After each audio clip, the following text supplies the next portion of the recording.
এই হাজার হাজার মানুষের চোখের পানি কবুল করে নাও।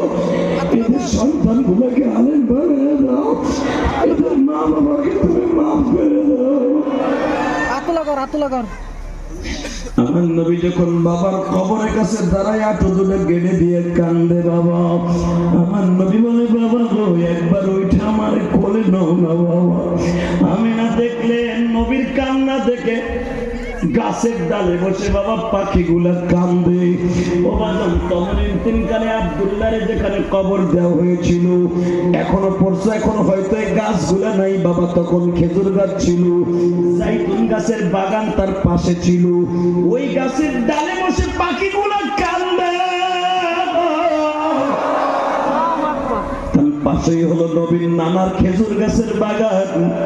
উট ভেড়া ভক্তিগুলা কান্দে বাবা।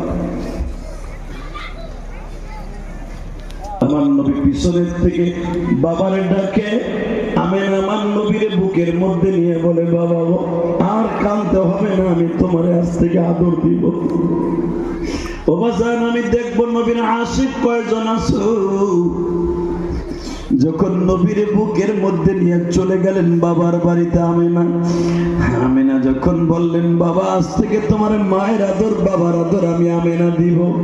আমার আল্লাহর এই কথাটা মাইন্ডে লাগিয়ে গেল বাবা। আমেনাকে বললেন আমেনা রে তুই আমার নবীর বাবার আদর দিবি, মায়ের আদর দিবি, আর তোর কপালে বাবার আদর নাই। যখন 11টা বেজে গেছে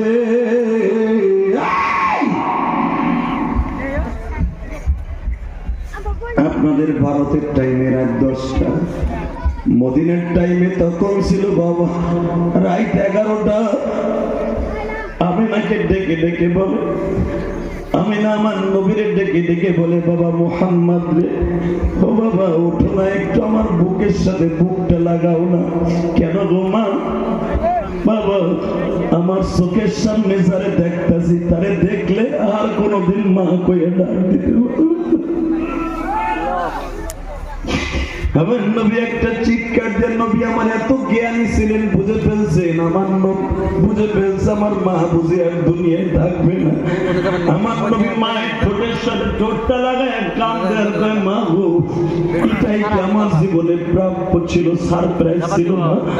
বাবার কবর দেখতে এসে তুমি কোরআনের আলো তাকবীর। আল্লাহ তুমি এই কণ্ঠগুলোকে কবুল করো। যুবক আমি তোর দুটা পাও ধরছি, জীবনে কোনোদিন এক ওয়াক্ত নামাজ ছেড়ে দিবা না। কে কে রাজি আছো? আল্লাহকে হাত তুলে দেখাও তো। এক ওয়াক্ত নামাজ জীবনে ছেড়ে দিবা না, নামাও হাত। 2 নম্বরে যাদের বাবা মা আছে খেদমত করতে রাজি আছো না নাই? কে কে রাজি আছো দেখাও আল্লাহকে। বাবা মার খেদমত করবা, নামাও হাত। 3 নম্বর আর একটা কাজ করবা, কোনোদিন কোন আলেমের আমার সাথে বেয়াদবি করো না। যে ব্যক্তি আলেমের সাথে মুসাফা করে হাদিয়া দেয় সে যেন নবীরে হাদিয়া দিল। আমি ইলিয়াস রহমান জিয়াদি, আমি আমার মায়ের ওসিয়ত পালন করতে যে হুজুর আমি 4 কোটি টাকা খরচ করে একটা মসজিদ বানাইছি।